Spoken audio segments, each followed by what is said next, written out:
नया साल ये जन लहिया नया नया साल ये जन लहिया नया नया साल।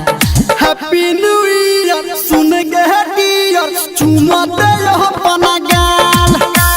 हैप्पी न्यू ईयर सुन गे डियर चुमा दे अपना गाल ये जन लहिया नया नया साल ये जन लहिया नया नया साल। Sumit Satish Raima. Singing by Power Star Dharmender Nirmaliya.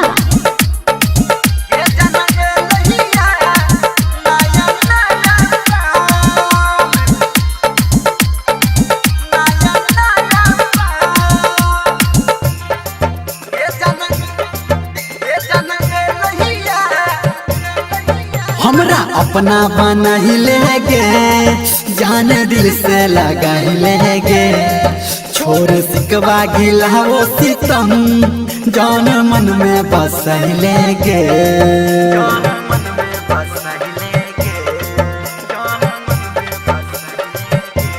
हाँ हमरा अपना बना ही लेगे जान दिल से लगा ही लेगे छोड़ सिकवा गिला वो सितम जान मन में बस लेगे के तोहर कही छो दीवाना जान।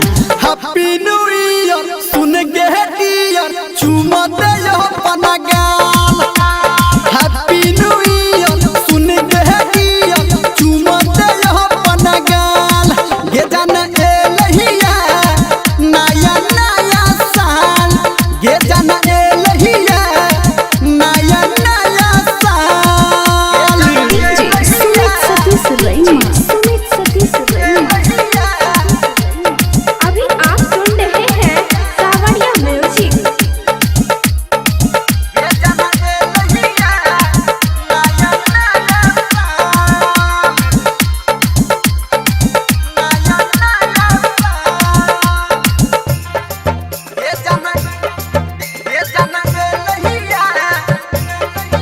गोरी आना लिपट जो गे कने हमरा से सट जो गे हम गलियो ग्रीटिंग तोहरा तू हमरा कुछ दे न गे।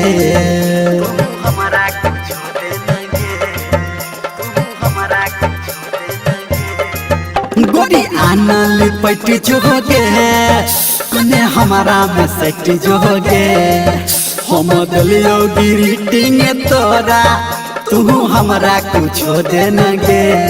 गे सच कहू धर हमंदर जान।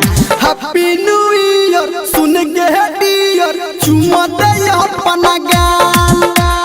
हैप्पी न्यू ईयर सुन गे डियर चुमा दे अपना गाल गे जन लहिया नया नया साल गे जन लहिया नया नया साल गे जन लहिया नया नया